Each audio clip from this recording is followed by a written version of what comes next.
This is The KJ Show. The KJ Show with host Dr. Katherine Johnson is a mix of breaking news and practical advice on the many ways in which the energy industry can affect you and your family. Katherine will combine energy updates and conversations with leaders in the energy efficiency community. So please welcome your host, Dr. KJ. Hey, and welcome to the KJ Show with Dr. Katherine Johnson on a new platform and a new studio and a lot of new things, but it's going to be the same good old KJ Show I've been doing for over 2 years. And I hope you can migrate and find me and we can continue our conversation about energy efficiency and all things related to energy. I'm on the Pod Unity Network and I'm on a new YouTube channel, and you can go to my website and click on it. Anyway, I wanted to first of all say thanks for joining me. For those of you who don't know who I am, I'm Dr. Katherine Johnson. I've been in the energy industry for over 30 years, primarily focusing on energy efficiency and energy news. And in the last couple of years, I've been doing this podcast to talk about all the stuff that's happening in the energy industry. The energy industry accounts for about 1/6 of our economy. And I don't know how many wars we fought over energy, and it seems like that'll never stop because, and I really have always wanted to it's a curious industry. It's different. It's a regulated monopolies, and it's also very, very, I think, interesting. So I hope I can share some of that passion and interest with you folks. I always like to start my shows with breaking news, as in, you cannot possibly make this stuff up. Usually it's about energy news, and it's never hard to find topics that are, frankly, really just boggles the mind. Not surprisingly, and probably not necessarily unexpectedly, with Elon Musk's fall from grace with Donald Trump, Tesla values are declining rapidly. Almost every Tesla now, according to the new price sales, a study from used car data, show that Teslas are not retaining their value in the market at all. They're plummeting ever since Elon Musk got political. And now that I don't even know what he is anymore, it's getting worse. And the problem is that the study shows that over 2.4 million 1 to 5 year old Teslas, used cars, they don't sell. And this is one of the fundamental premises that the EV market was sort of built on, is that the rich people will buy the new car, and then poorer people, average folks, will buy the used car. Well, that isn't true, and that isn't holding up. And that's actually calling into question the entire framework of the EV industry. And frankly, it was never a good framework to begin with because we don't have an EV charging infrastructure. And it would have been much smarter to go just through hybrids where we could gradually build up the infrastructure. People forget it took Standard Oil about 50 years to get gas stations everywhere. It took us about 50 years to get highways that actually we could drive on. So things take time. The thing is, now 4 Tesla market models are actually in the top 10 models that have lost the most value. So it becomes more and more of a vanity project, doesn't it? Where you buy these really expensive cars, and then you think, oh, I'll upgrade in a couple of years, like most people do, and you can't sell it. And usually when you can't sell a new car anyway, but you certainly can't sell a new car when it's falling in value, depreciating so strongly. On average, a used Tesla lost about $8,000 in value last year, which was a 16% decrease from the previous year. So it's getting worse. And another Model Y came in with a 14% decrease. I'm not the smartest investor, but I don't think I'd be counting on Tesla to do any real good market share right now.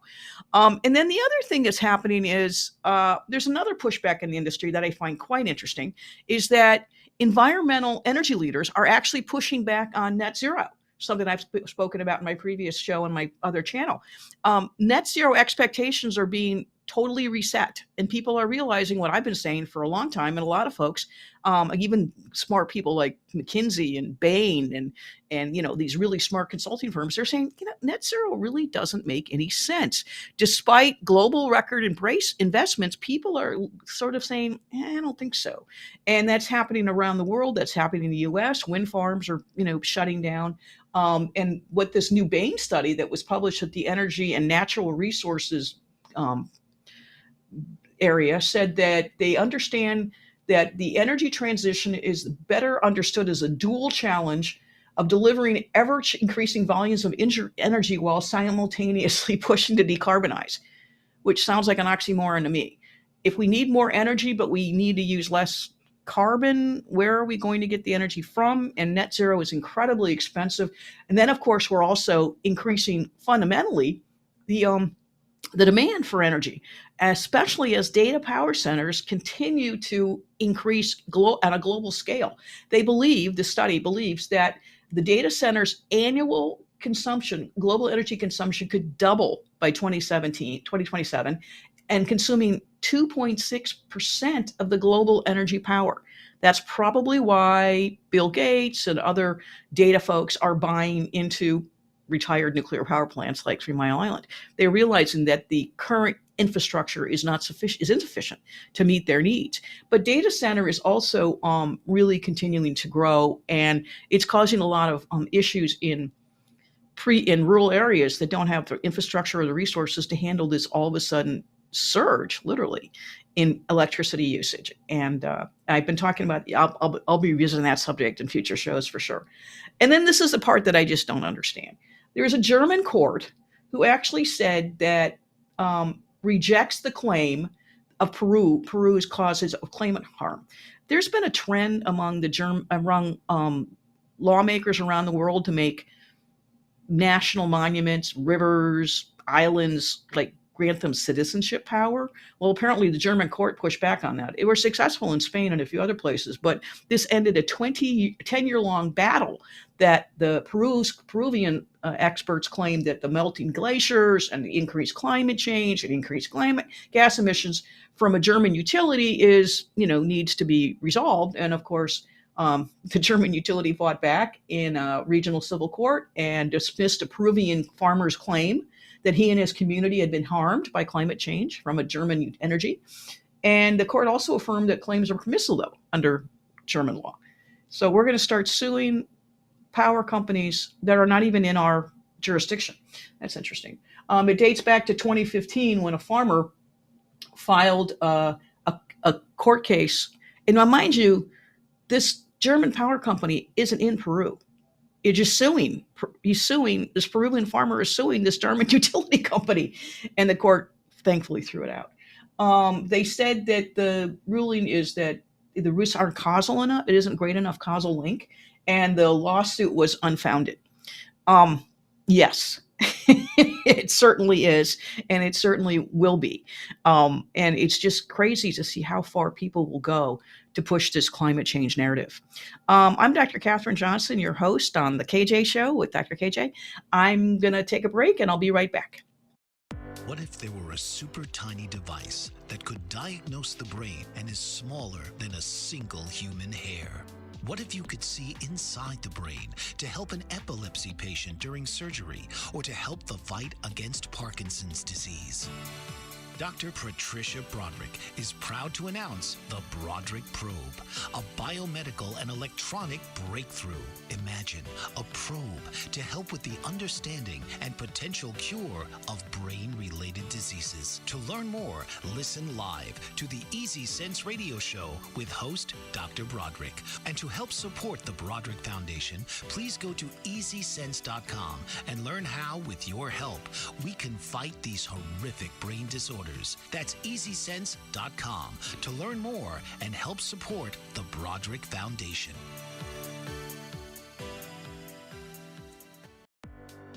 Author, radio show host, and coach John M. Hawkins reveals strategies to help gain perspective, build confidence, find clarity, achieve goals. John M. Hawkins' new book, Coached to Greatness: Unlock Your Full Potential with Limitless Growth, published by iUniverse. Hawkins reveals strategies to help readers accomplish more. He believes the book can coach them to greatness. Hawkins says that the best athletes get to the top of their sport with the help of coaches, mentors, and others. He shares guidance that helps readers reflect on what motivates them, rediscover and assess their core values, philosophies, and competencies, find settings that allow them to be the most productive, and track their progress towards accomplishing goals.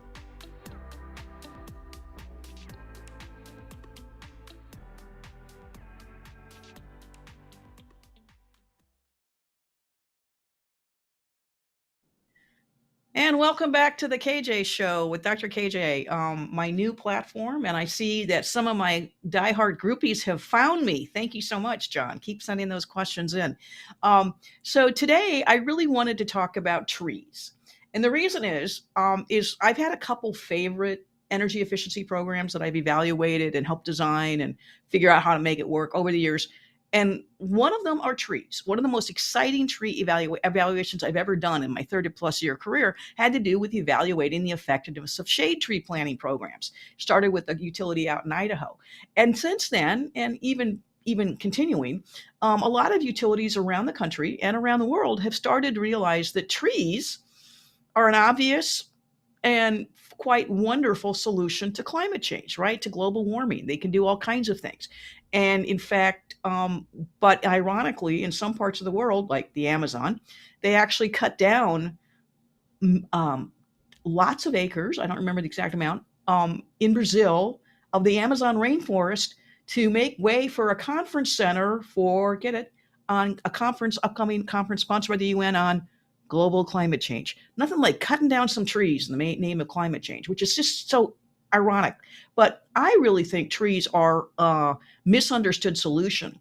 And you can't just say, I'm going to cut down a bunch of trees and then plant a bunch of other trees. No, you need to plant what was cut down. And that's one of the fundamental flaws in a lot of current reforestation programs. But trees are obviously an obvious and overlooked solution. And I've actually had the pleasure of evaluating several tree programs since, and they're getting better all the time. So there are an estimated 3 trillion trees worldwide. I think that's wonderful. That's about 400 trees for every human being. And the figure is going to be higher. They think it's going to be 400 billion trees. That's significantly higher than they have 400. So you went from 400 billion to 3 trillion trees. Great. While this may seem an unimaginable amount, 12,000 years ago, the world actually had twice as many trees, 6 trillion trees. What was before we came and cut down a bunch of trees in the United States to settle America, and all the other colonies and all the other places in Europe, and did the same thing when we started developing towns and civilizations. We cut down trees. But now they're coming back, thank goodness. So due to logging and agriculture, though, the earth continues to lose approximately 10 billion trees each year, which is sad. And again, the reforestation programs aren't necessarily keeping up with the pace of what we're cutting down. I love this. The Great Boreal Forests span the Arctic in Canada, Russia, Scandinavia. These forests contain approximately 750 billion trees, or 1% of the world's total. Russia's boreal forest, called Tangia, is the largest forest in the world, and it stretches over 4.6 million miles. So one thing I want to point out is when you're talking about global climate change and all the global climate change models, they don't always and they often rarely do factor in the amount of carbon dioxide that trees absorb. They don't want to do that, which is another reason why I think trees are overlooked. They're overlooked in not only our environment, but they're overlooked in the climate change models too. So the Russian boreal forest is larger than any single country, including Canada, and Canada has their own boreal forests, and basically that's 1 million square miles. So the thought is we have a lot of trees, and we're going to continue to get a lot of trees. But what we think is the world's largest forests are basically located all over the world. A tree, though, and this is what the climate change models don't do, is they actually have figured out that a tree absorbs about 25 kilograms of CO2 per year, carbon dioxide, which is great because, we humans exhale carbon dioxide, right? But the climate models don't like to put that in. And they also don't like to include the oceans that absorb carbon dioxide either, because it sort of messes up the narrative of climate change is terrible and the world is falling. To grow by 1 cubic meter, a tree can purify 1 million cubic meters of air of its CO2. So every time it grows, it purifies 1 million cubic meters. And in the US, forests offset about 16% or 3 decades worth of greenhouse gas emissions. How come we never hear about that in our climate change scare tactics that are used? And the forest ecosystems are the largest land-based carbon sink. So we have all this. I did a show a few years ago on Chicken Little syndrome, where everybody's getting scared that the world is ending and the climate is changing and it's changing too fast, and we only have 2050 before we all burn up. But that's fundamentally false narrative. And I've talked about it, and I will undoubtedly again, but it's also fundamentally wrong. I mean, because the models don't take into account that trees balance out what we put in. And it's a really wonderful balanced ecosystem that frankly, we don't even need to interact with. And we shouldn't be trying to think that we're all that important and we're causing all this carbon dioxide increase. Not really. Um, so the other thing is 1.2 billion trees planted could sequester about between 16 and 28 million tons of carbon dioxide gas. That equates to the amount of energy used to produce power for between 1.8 and 3.2 million homes. So forests are really a hidden resource, and people are just not getting the word out about it. And in 1 year, a mature tree can absorb about half a metric ton of carbon dioxide equivalent. So the fact is, the federal government is actually saying that they have the infrastructure to produce and plant 65 million seedlings per year. And that means that we could actually plant up to 1 billion more trees annually. That could be planted that could sequester another 16 to 28 million tons of carbon dioxide every year. So why are we worried about climate change when we have trees that we can plant and they can grow and they can do all these things and they don't cause problems and they don't lead to pollution? I mean, it's so funny. And so the point is that trees have become finally the latest tool that federal governments and local governments are using to help combat climate change or even rising heat islands, which I'll talk about in the next segment. There's a congresswoman from California who introduced the Residential and Energy Savings Act to Congress, which was sponsored to actually focuses on putting more money towards planting trees. Now, this is a government program I can actually get behind. They actually want the Trees Act would establish a grant program to help electric utilities develop tree planting programs aimed at reducing residential energy demands and also residential urban heat islands, which I'll talk about. According to research, if you just plant 3 large trees at a proper distance around your home, you could actually provide enough shade to reduce your air conditioning bill. And this is actually something I did evaluate for the Idaho Power when they had their shade tree planting program. And we could actually determine how much energy reduction they would have if they plant the shade trees in the right places. That was the tricky part, planting them in the right places. The Sacramento Municipal Utility District, or SMUD, has been doing tree planting programs for 2 decades, and the Urban Forest Case Studies has invested $35 million in the program over time, planting 500,000 trees. So according to the SMUD spokesperson, the beauty of this is that we recognize that one individual tree provides a small benefit, but if you plant a lot of them, you get even more benefits. So I just think it's really interesting that we have this ability to sort of offset the dangers that humans cause, perhaps, or the world, by planting trees. And I'm glad this is finally the government is doing something about it positively. I'm Dr. Kathryn Johnson, your host on the KJ Show with Dr. KJ. I will be right back. Did you know that your beliefs create your entire reality, but it's the subconscious beliefs that do most of the creating? Belief shifter and life coach Shiraz can help you identify those limiting beliefs and eliminate them, often in a single session. Like it was almost instant, like I had relief right away. Creating better health, relationships, careers, and finances. Let Shiraz help you step out of safety and into awareness.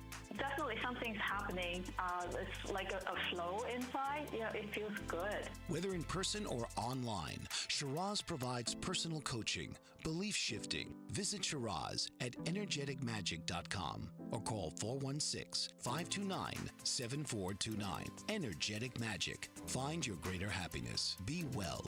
Be aware. Be magical.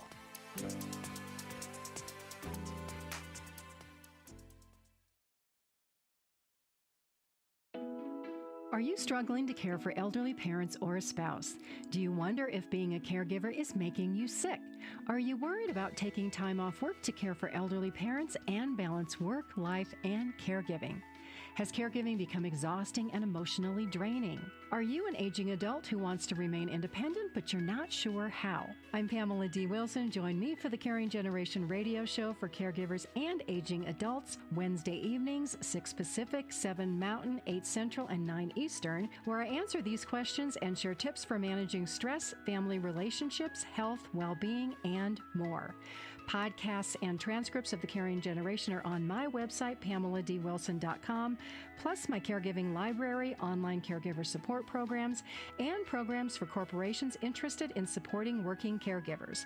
Help, hope, and support for caregivers is here on The Caring Generation and PamelaDWilson.com. And welcome back to the KJ Show on the Pod Unity Network. I'm learning. And I happen to be on my new channel, and I'm getting used to everything. So today I'm talking about trees as actually a very effective energy efficiency solution that utilities have been using. And I actually have some really cool case studies of tree utility programs that have planted trees and have actually improved, not only reduced energy consumption, but have also improved the quality of life. So there's all kinds of different programs out there. There's the one that I did in Idaho where they were actually planting shade trees in your home. And there's another one that's underway in Kansas City that I'm currently going to be evaluating that talks about planting trees in urban heat islands to actually reduce the heat. So urban heat islands are these areas where it gets really hot because you don't have any shade. We've cut down all the trees. We have highways. We have all these elevated temperatures as compared to, say, rural areas where they're not as concentrated. The buildings aren't so close together.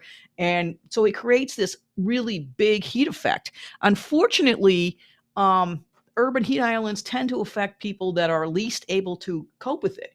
Those that live in low and moderate income households, maybe they don't even have air conditioning. So again, it's an unfair burden. We're creating a hotter environment, and people who can't afford to pay for air conditioning are suffering.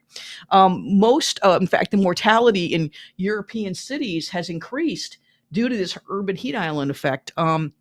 There was a study from 93 European studies that says 1/3 of their deaths in the summer are attributable to heat island. 1/3 of the deaths attributable to heat islands could have been prevented by planting trees. So we're talking about a life-changing idea. It's not just something to make the boulevards in Paris look pretty, though they do. And they could be avoided if you cover up 30% of the space. So I am working with some really innovative utilities.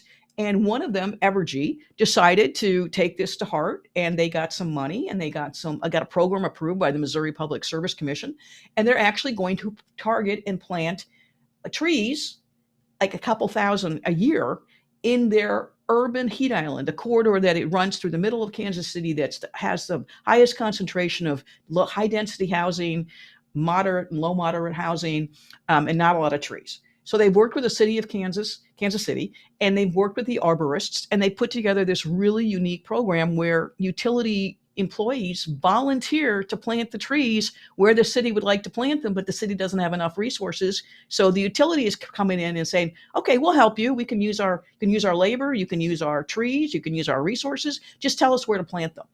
And it's really an interesting idea. And I'm going to be following up in about November to see how this program went for its second year. They even hired a company to basically water the trees every week. And so they have all the utilities really stepping up to make these trees not only plant, but thrive and survive. It took several years to get the project approved, and there was a whole lot of research done according to the Evergy staff, but they got a grant and they were able to research it, and then they were able to get it approved. The program aims to mitigate urban heat island effect by planting trees in locations. The trees cool the surrounding environment and reduce energy consumption. Who knew, right?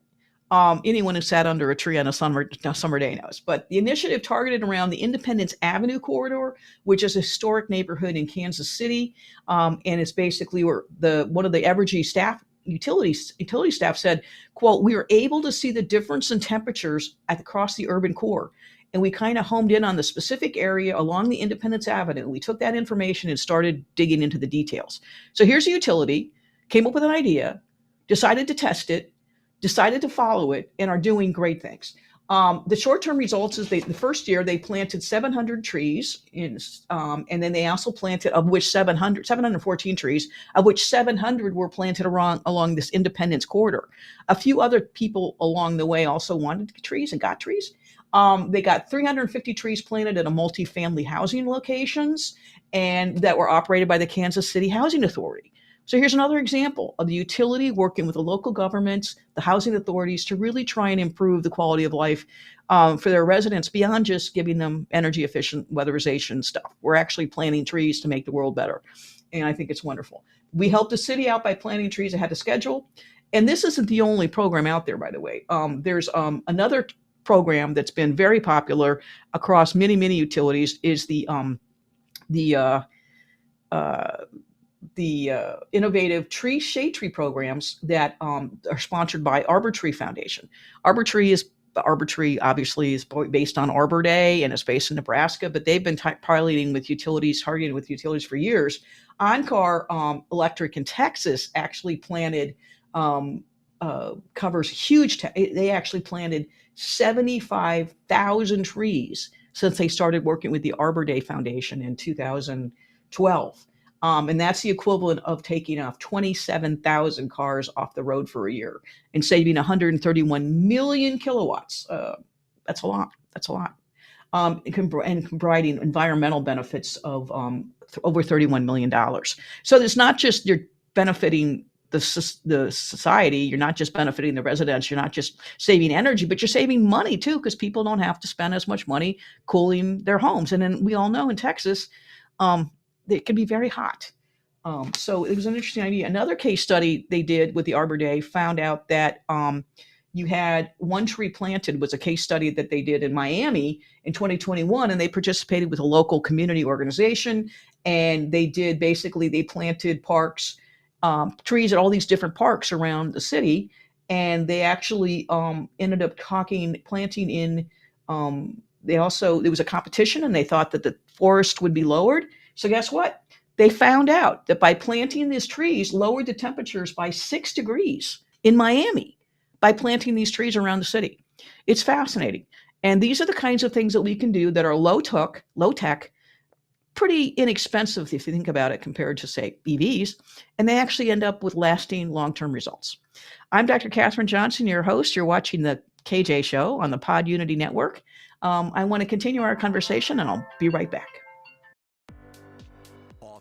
Radio show host and coach John M. Hawkins reveals strategies to help gain perspective, build confidence, find clarity, achieve goals. John M. Hawkins' new book, Coached to Greatness: Unlock Your Full Potential with Limitless Growth, published by iUniverse.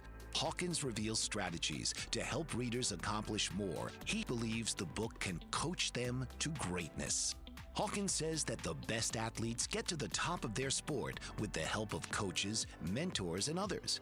He shares guidance that helps readers reflect on what motivates them, rediscover and assess their core values, philosophies, and competencies, find settings that allow them to be the most productive, and track their progress towards accomplishing goals.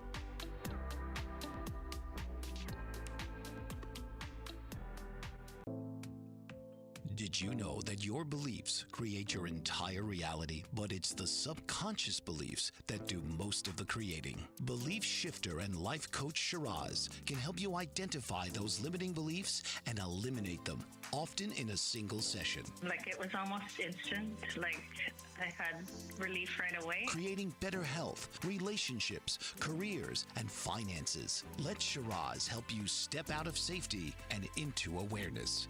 Definitely something's happening. It's like a flow inside. It feels good. Whether in person or online, Shiraz provides personal coaching, belief shifting. Visit Shiraz at energeticmagic.com or call 416-529-7429. Energetic Magic. Find your greater happiness. Be well. Be aware. Be magical.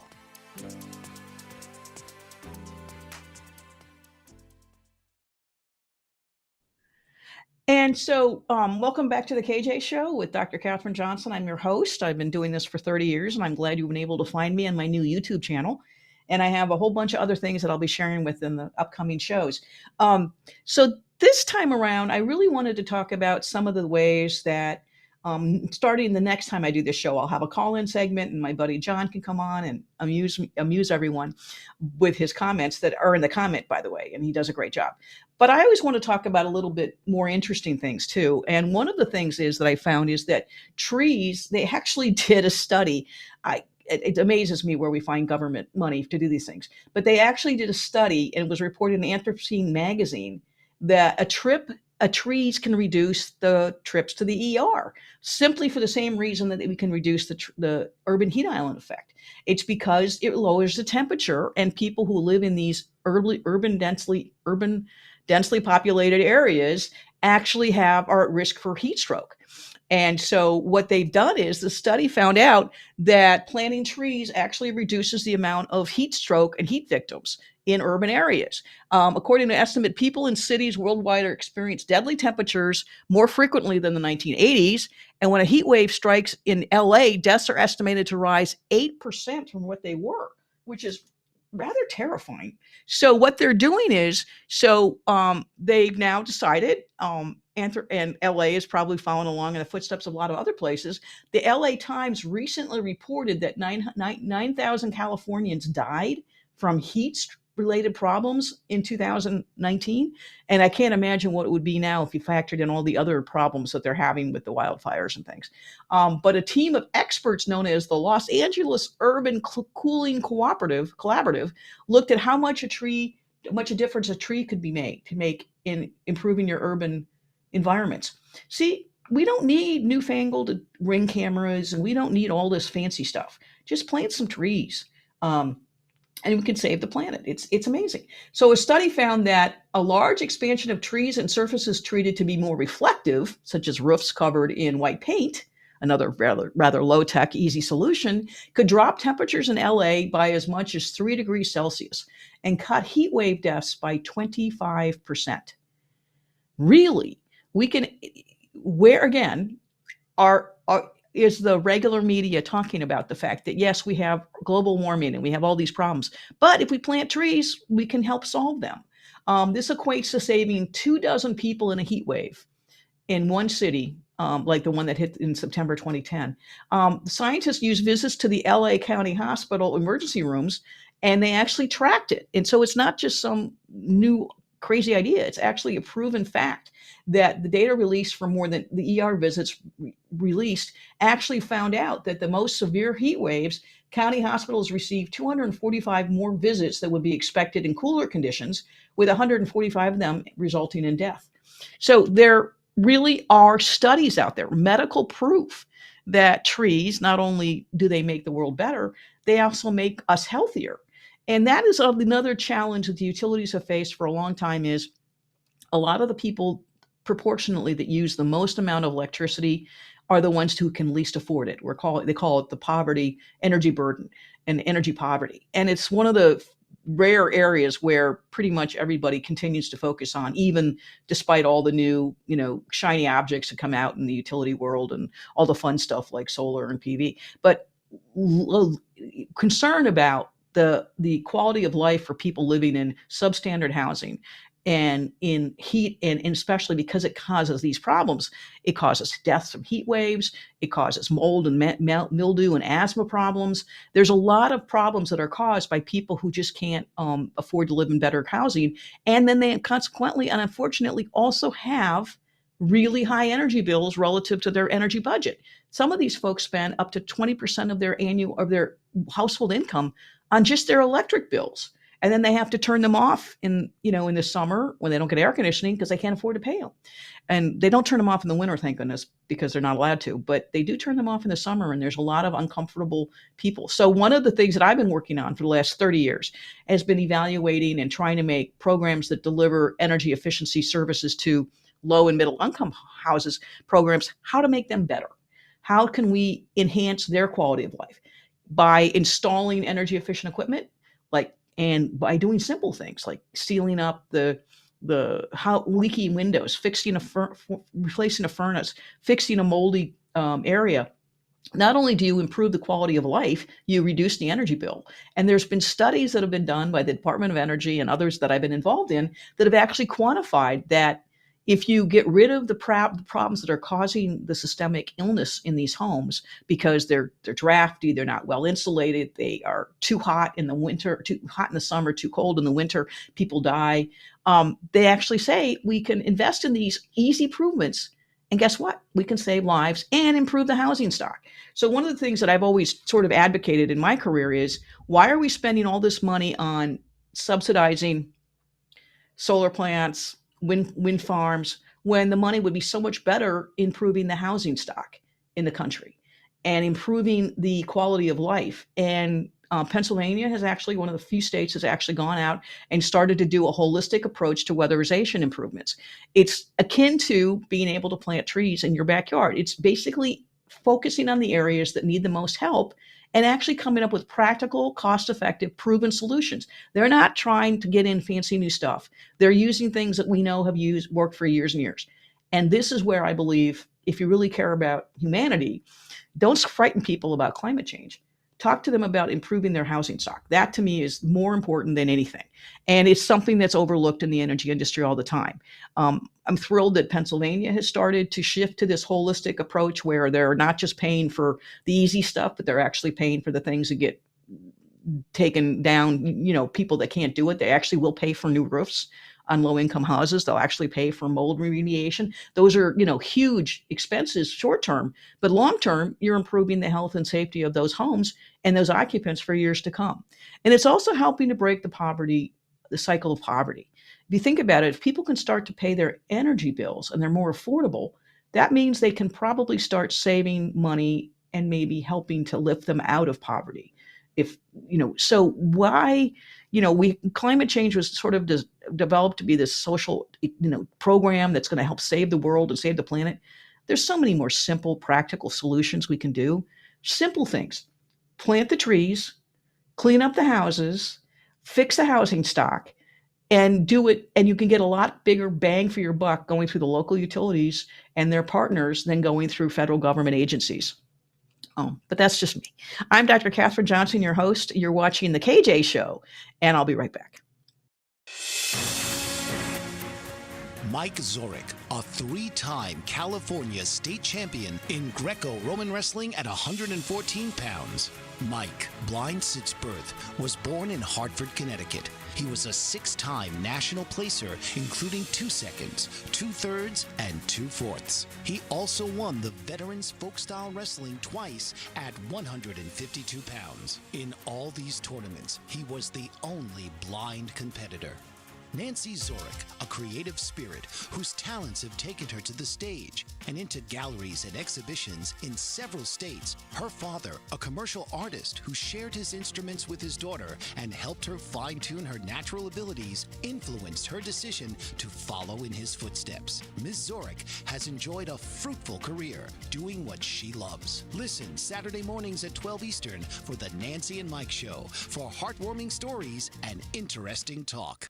Dr. RC will share extraordinary resources and services that promote educational success, as well as making a difference in the lives of all social workers, as well as the lives of children, adolescents, and teens of today. She will have open discussions addressing many of the issues that we face about our youth and how being employed in the uniquely skilled profession of social work for over 18 years has taught invaluable lessons through her personal experiences. She will also provide real-life facts, examples, and personal stories that will confirm that why serving as a child advocate is extremely beneficial when addressing the needs of the whole child.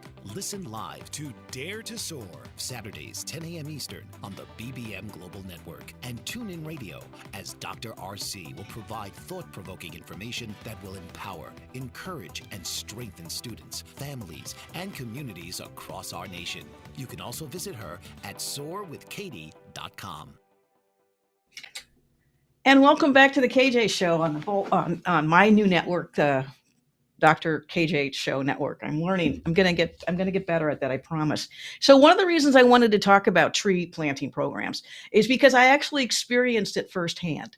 I was in Barcelona, about a month and a half ago, for a conference that didn't really turn out to be a conference, but also my daughter is an artist and she had an exhibit on her art in Barcelona. So I thought it'd be fun to do a mother-daughter trip. And what I learned was that Barcelona has been planting trees, and I guess Amsterdam is doing the same thing.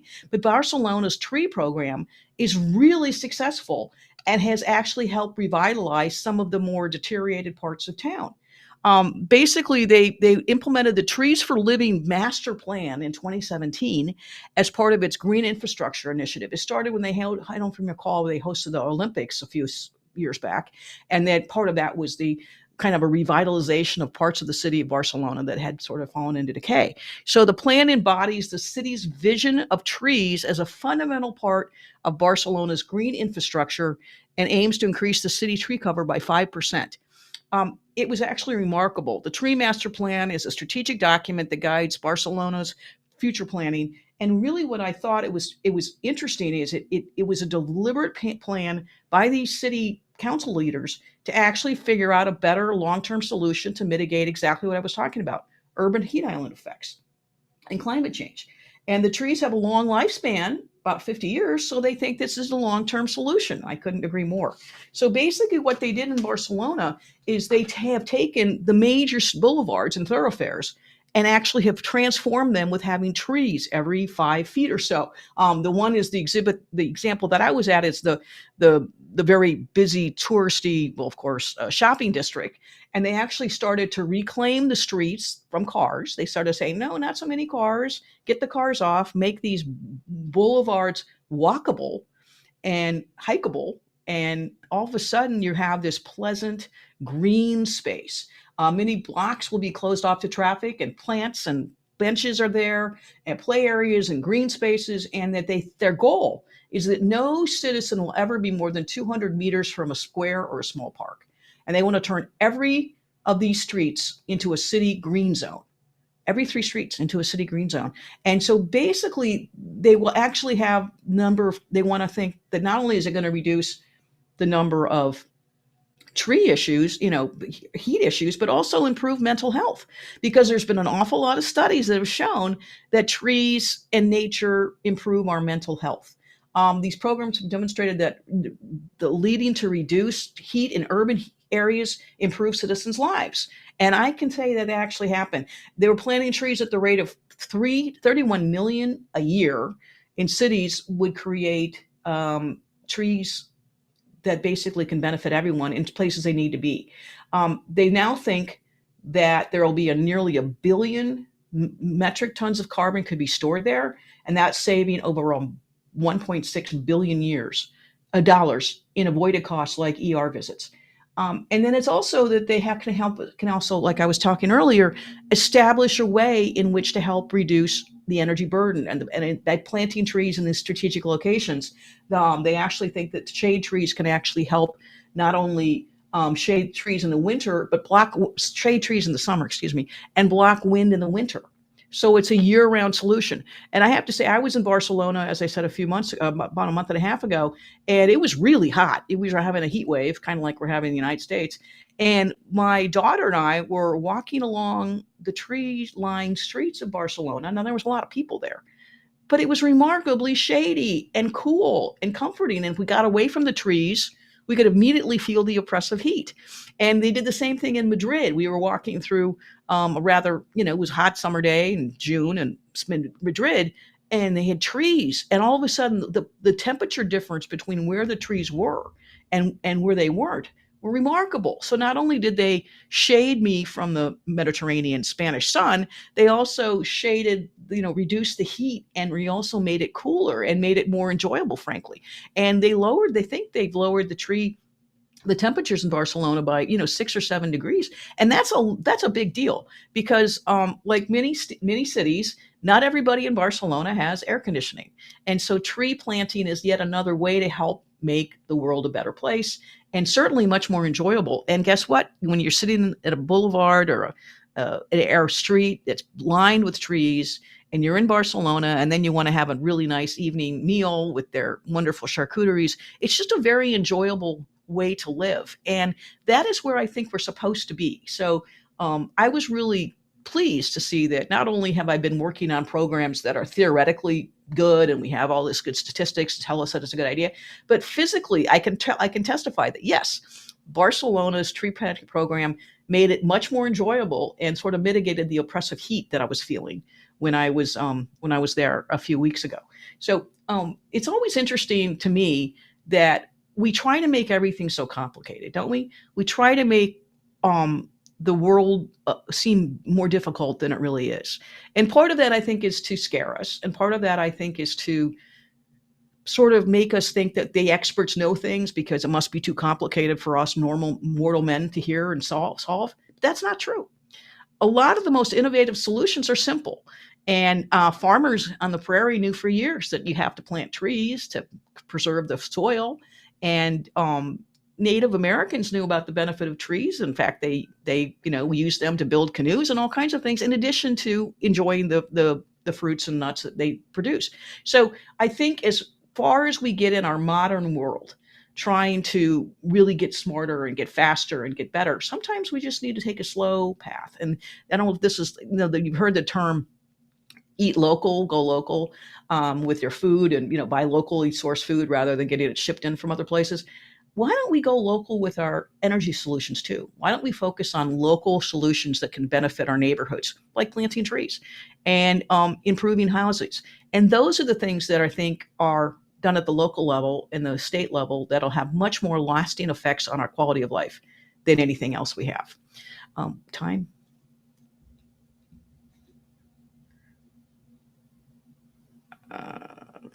What's my time? I don't see a time cue. Sorry. I'm going to have to edit this. Oh, okay. So the other thing that I enjoyed about being in Barcelona was, anytime I go to Europe, is the fact that they do seem to appreciate nature more. First of all, they eat a lot better tasting food. And secondly, they walk and they see, people get out in the nature. There were dogs everywhere. There were people and children playing in playgrounds. They weren't on their screens. They were actually enjoying life, the life that they have in these wonderful cities. And it's sort of a more leisurely pace. And as a frantic, high energy American, frankly, I needed that break. But it was also wonderful to see how the beautiful green spaces are, how they've transformed places that weren't particularly safe into revitalized neighborhoods that are affordable, that are lovely, that you can actually, they have a whole park where you can see the trees growing, and they have a whole urban landscaped park where you can actually watch the trees grow and create a canopy, and families come there with their kids on the weekends and play. And so it's a nature playground. And those are the things I think we need to focus on, rather than maybe buying very expensive electric cars. I'm Dr. Katherine Johnson, your host. You're watching The KJ Show, and I'll be right back. What if there were a super tiny device that could diagnose the brain and is smaller than a single human hair? What if you could see inside the brain to help an epilepsy patient during surgery or to help the fight against Parkinson's disease? Dr. Patricia Broderick is proud to announce the Broderick Probe, a biomedical and electronic breakthrough. Imagine a probe to help with the understanding and potential cure of brain-related diseases. To learn more, listen live to the Easy Sense radio show with host Dr. Broderick. And to help support the Broderick Foundation, please go to EasySense.com and learn how, with your help, we can fight these horrific brain disorders. That's EasySense.com to learn more and help support the Broderick Foundation.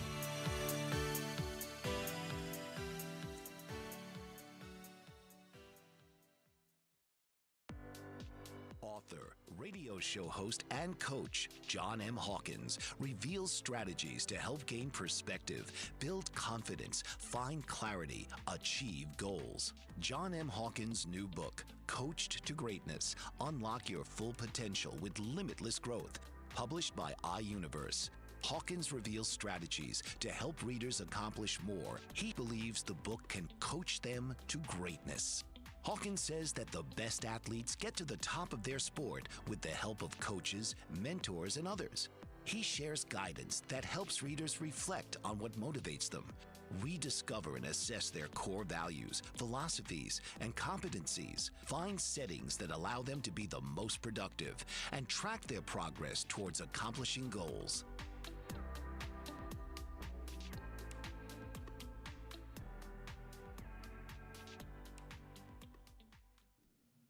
And welcome back to the KJ Show on the new KJ channel. I wanted to spend a little bit of time sort of helping you get more acquainted with who I am and what I do. I'm in the middle of, I said, moving houses, I moved to a just wonderful little town, Winter Park, Florida, that I'll be talking about in future episodes. And I've also been in the energy industry for quite a long time. Apparently, some people think I'm actually a thought leader. That's nice to hear. More importantly, I've actually started taking all the information I've learned from evaluating 30 years of energy efficiency programs and questions that I would get people at conferences and dinner parties and on the school buses or wherever I was saying, what is energy efficiency and why do we matter and who cares about it and why should we care? And so I said, well, I have this collective wisdom of 30 years of experience, a little more than that now, evaluating programs. I know what works. I know what doesn't work. And so I basically start with the very simple facts of this is 7 easy ways to save energy on the planet, and tying in with our tree planting theme. If you buy a copy of my book, you can get it on my website. You can get it on Amazon. You send me your email. I'll plant a tree in your honor in Madagascar and help not only plant trees, but also give labor to women that are working there.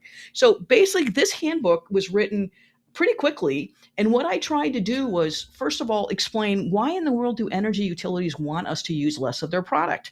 It's counterintuitive. Coke certainly doesn't want you to drink less Coca-Cola. That's why they keep coming up with all these new variations on a theme. Well, the reason is because, and we're starting to realize this now, we don't have enough electricity and natural gas to keep power we have now. And we know that it's going to get worse. Then we know that energy consumption is going to increase. So now they're thinking about, well, we have to put nuclear power plants back online. Maybe we take nuclear power plants out of retirement, which is happening. But why don't we also encourage people to use less? It's called demand side management, and basically encouraging folks. And it started with switching out those light bulbs that Thomas Edison invented 100 years ago with those things that look like something out of Dairy Queen with the CFLs. Those were not really great replacements. But now we have really good replacements called LEDs, and it's practically impossible to buy a Thomas Edison approved light bulb anymore, certainly during Biden's administration. And the reason is that LEDs just work better. And the thing they found out about LEDs is we used to have those light bulbs in refrigerator cases in groceries, and they would create heat. LEDs don't do that. So not only do they improve energy in, say, grocery stores, they improve energy in your home. So I basically go through every room in your house and every system in your house and explain how you can put in, starting with little stuff. Unplug appliances when they're not used. That's your grandma told you that. She was right. Start changing out, not all the light bulbs, but the ones you use the most. Do things that make sense. And then when you start thinking about what you need to replace, like nobody buys air conditioners or water heaters or furnaces very often, but when you do, you need to make sure you're doing a good job and you're buying energy efficient versions. But the chapter in the book that everybody seems to like the best is chapter 2, where I have a definitions of all the terms that no one understands. What is a kWh? What is a therm? What is a BTU? And you'll find the really weird, hysterical, that these are named after people. And they're not necessarily any fancier than the names we have for other types of measurements, like voltage. So I try to explain it from someone who doesn't know anything about energy, and I hope you can actually save energy. And in the process, I actually calculated that if you just did a few of the things that I talk about in the book, you could save about $500 a year in energy costs. That's well worth the price of the book.